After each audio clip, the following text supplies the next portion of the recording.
शिवसेना के दोनों गुटों में तनाव चल रहा है। पहले सत्ता को लेकर चला, जबकि अब पार्टी के चुनाव चिन्ह को लेकर दोनों गुटों में कलह छिड़ी हुई है।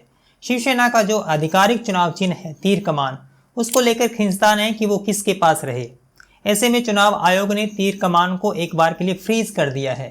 लेकिन चुनाव आयोग को किसी ने कहा कि आप तीर कमान दोनों चीज़ों को फ्रीज मत कीजिए, बल्कि सिर्फ कमान को ही अपने पास रख लीजिए, बाकी तीर को उड़ा दीजिए और दोनों गुटों को सूचित कर दीजिए कि हमने तीर को उड़ा दिया है, जिसमें सामर्थ्य है वो उड़ते तीर को ले सकता है। इसको लेकर सूत्रों के हवाले से खबर है कि दोनों गुटों में बैठक होगी, उसके बाद निर्णय लिया जाएगा। इन दिनों आरएसएस बदला बदला नजर आ रहा है। हालांकि मोहन भागवत की अगर आप गतिविधियां फॉलो करते हैं तो आपको पता चलेगा कि वो समावेश भाव की बात कर रहे हैं, आगे बढ़ने की बात कर रहे हैं। कुछ दिनों पहले वो मौलानाओं से मिले थे जिनका मुस्लिम समुदाय में खास प्रभाव है, और उससे पहले वो कह ही चुके हैं कि भारत में रहने वाला हर व्यक्ति हिंदू है, हम सबको एक साथ चलना चाहिए। वहीं अब मोहन भागवत ने कहा है कि जाति को छोड़ना ही होगा, इसे भूलना ही होगा। ऐसे में कहा जा सकता है कि आरएसएस में बदलते वक्त के साथ बुनियादी बदलाव किए जा रहे हैं और कह सकते हैं कि मोहन भागवत की अप्रोच सकारात्मक नजर आ रही है। लेकिन ओवैसी के बयान को सुनकर मुझे अब समझ आया कि भारत सरकार ने दही पर टैक्स क्यों लगाया था। इसलिए क्योंकि लोग रायता कम फैलाए। दरअसल बात यह है कि ओवैसी ने भागवत के जनसंख्या अनबैलेंस वाले बयान पर पलटवार करते हुए कहा कि भारत में सबसे अधिक कंडोम मुसलमान इस्तेमाल करते हैं। तो इसीलिए हम बोल रहे हैं कि आप बच्चे मुसलमानों का टीएफआर गिर रहा है, टेंशन मत लो। बोल रहे ना इतने पैदा हो रहे, नहीं हो रहे, पॉपुलेशन गिर रहा आपका। सबसे ज्यादा टीएफआर आपका ही गिरा, किसी का नहीं गिरा। अच्छा, सबसे ज्यादा बच्चे पैदा करके एक बच्चे में दूसरे पैदा कर जो टाइम देता है उसको स्पेसिंग बोलते हैं। स्पेसिंग सबसे ज्यादा कौन कर रहे मालूम आपको? मुसलमान कर रहा। सबसे ज्यादा कॉन्डोम कौन इस्तेमाल कर रहा? नहीं, ये बताने के लिए हम इस्तेमाल कर रहे। मोहन भागवत इस पर नहीं बोलेंगे। नहीं, ऐसा नहीं, मैं बता रहा हूं, फैक्ट बता रहा हूं। नहीं, पॉपुलेशन बढ़ रहा। अरे कहां बढ़ रहा मोहन भागवत साहब? आप डेटा रख के बात करो ना, डेटा रख के नहीं बात करेंगे। इस बयान को सुनकर सबसे पहले मेरे जहन में यह सवाल आया कि आखिर ओवैसी जी ने यह सर्वे करने का काम कब शुरू कर दिया।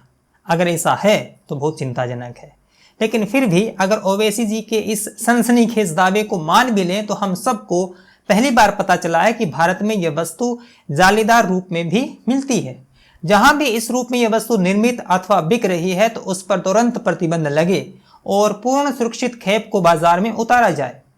बाकी इससे यह भी आंकड़ा निकलकर सामने आ रहा है कि इस वस्तु की एक्यूरेसी रेट जो है वो संभवतः 97% है। इस बात को इस तरह से भी कहा जा सकता है कि यात्री अपने सामान का खुद जिम्मेदार है। सावधानी हटी, दुर्घटना घटी। और इसके अलावा यह भी कि भारत सरकार को लोकसभा में अध्यादेश लाकर एक कानून पास करना चाहिए कि उक्त वस्तु को धारण करने के लिए नियम क्या होंगे, क्योंकि ओवैसी जी के दावे के बाद इन बातों पर गौर करना चाहिए और उसके उपयोग और धारण की सही तकनीक को लेकर जन जागरूकता आवश्यक है, ताकि अगली बार ओवैसी जी के दावे की सत्यता में कुछ वजन नजर आए। दुनिया भर में हिजाब को लेकर आंदोलन तीव्रता से बढ़ रहा है। ईरानी महिलाओं के समर्थन में दुनिया भर में महिलाएं अपने बाल काटकर दिखा रही है, जो कि एक अच्छी बात है। लेकिन हमें किसी और बात को लेकर शुक्र करना चाहिए।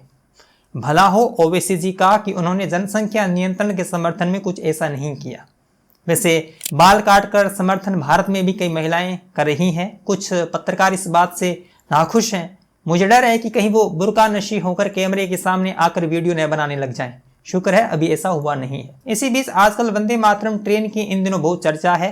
प्रधानमंत्री मोदी ने इन्हीं दिनों उसे हरी झंडी दिखाकर रवाना किया था, लेकिन 2-3 दिन में 2-3 बार दुर्घटनाग्रसित हो गई है। पहले भैंस में लगी, फिर गाय में, और फिर शायद उसके ब्रेकों को लेकर कोई दिक्कत हो गई। देखिए, मशीन है, कुछ भी हो सकता है। हरी झंडी चाहे मोदी दिखा दे चाहे राहुल गांधी, दुर्घटना तो कोई नहीं टाल सकता। लेकिन इस तरह की घटनाओं पर भी पुरजोर मस्खरी की जाती है। देखो वंदे मातरम में भैंस लग गई।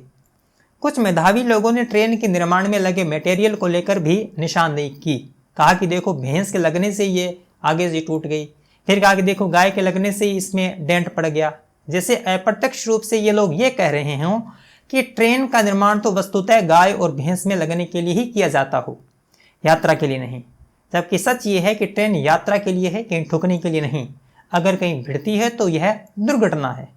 बाकी उन खुश मिजाजी लोगों के लिए कहना चाहता हूं कि बंधुओं, उस ट्रेन का निर्माण मोदी जी ने नहीं किया, उन्होंने तो सिर्फ हरी झंडी ही दिखाई। वाहनों का डिजाइन और उसमें लगने वाला मटेरियल ऐसी आड़ू बुद्धि से तय नहीं होता कि भैंस में अगर भिड़ेगी तो टूटेगी या नहीं। वो वैसे भी ट्रेन अपने राह पर जा रही थी, भैंस आगे आए, बेचारी जानवर है, इसलिए समझ नहीं है कि रेलवे पटरी पर नहीं जाना चाहिए। तो कुल मिलाकर भारतवर्ष में यही चल रहा है। जम्मू द्वीप के वासी बेहद प्रसन्न हैं, बड़े शांति प्रिय है। मैं तो कहता हूं कि समूचे देश को शांति नोबेल पुरस्कार के लिए नॉमिनेट करना चाहिए। हमें इस बात की कोई फिक्र नहीं है कि नोबेल वाले ही हमें नॉमिनेट करें, कोई भी अपनी मर्जी से कर दे, हम खुश हो जाएंगे। कह देंगे कि नॉमिनेट होना ही बड़ी बात है। कोई पूछेगा कि भाई किसने किया नॉमिनेट, तो पलट कर कह देंगे कि संगी हो क्या, जल रही है तुम्हारी, एनडीटीवी पर पढ़ा नहीं क्या सूत्रों के हवाले से। अब क्या तुम एनडीटीवी की बात भी नहीं मानोगे?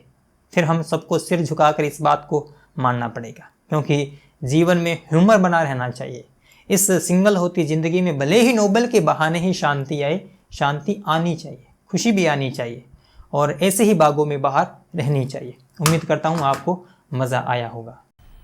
मजा आया, और मैं ये जो मजा है हिंदुस्तान के हर व्यक्ति को देना चाहता हूं। तो ये वीडियो अगर आपको अच्छा लगा हो तो शेयर कीजिए, चैनल को सब्सक्राइब कीजिए और मेरे काम को सपोर्ट कीजिए पेट्रियन, पेपाल और फोनपे पे। मिलेंगे अगली वीडियो में, तब तक के लिए धन्यवाद। सब्सक्राइब कीजिए कुमार शाम यूट्यूब चैनल को और बेल आइकन भी दबाना न भूलें।